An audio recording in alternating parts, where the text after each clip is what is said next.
Gjykata e Tiranës është në nivele minimale të sigurisë, ndërsa kompania Ilirian Guard nuk ofron asnjë garanci për funksionimin e saj. Ky shqetësim u bë publik nga nënkryetari i Gjykatës së Tiranës Gert Hoxha gjatë një takimi informues me median. Sipas tij, edhe pse ka adresuar vazhdimisht shkresa, situata nuk ka gjetur zgjidhje, ndërsa në godinat e gjykatës në fundjavë nuk ka as punonjës policie. Godinat tona ku ndodhen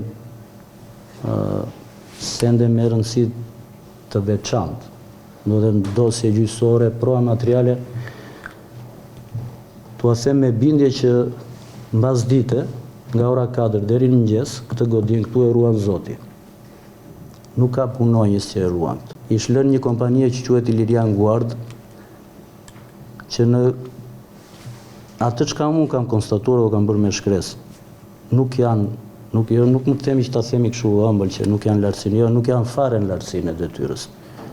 Janë punonjës të patrajnuar, të pakujdesshëm. Kam ardhur shumë herë që kam bërë sondazhe, i kam gjetur të paprigatitur jashtë dhunit punës, kam kërkuar që të ndryshohet kjo. Ç'është kjo punë? Gjykatën e ruan Zoti. Nga e premtja deri të hënë nuk kemi asnjë punonjës policie, as punonjës policisë shtetit për të ruajtur këtë godinë. Kërkesa për godinë të re dhe punonjës policie në çdo kat të gjykatës vijon të jetë ende e paplotësuar. Sa i përket godinave, nevoja është ulëritëse.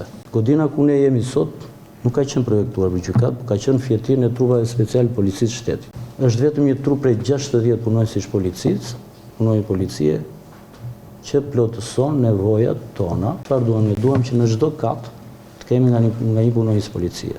Këtu dhe te gjykata civile. Gjykata e Tiranës ofron shërbim me 25 gjyqtar më pak, pasi nga 80 që është organika, ka në dispozicion vetëm 55. Aktualisht, në gjykim çështje civile dhe penale në total janë 17.535. Në takimin për mirësimi dhe parafrimi më teshëm në marrëdhënie dhe komunikimin e vazhdueshëm ndërmjet gjykatës dhe medias, gjyqtarja për median Migena Laska u shpreh se për gjatë vitit 2025 nuk ka pasur asnjë ankesë pranë komisionerit për të drejtën e informimit. Më rezulton nga të dhënat dhe informacioni që kemi që gjatë vitit 2025 nuk na ka rezultuar asnjë ankesë depozituar pranë komisionerit për mbrojtjen e dhënave personale dhe të drejtën e informimit. Jemi përpjekur që të jemi aty në momentin më të parë me gjithçka që ne kemi mundur dhe kemi ditur. Kemi pasur një numër të konsiderueshëm kërkesash, qofshin këto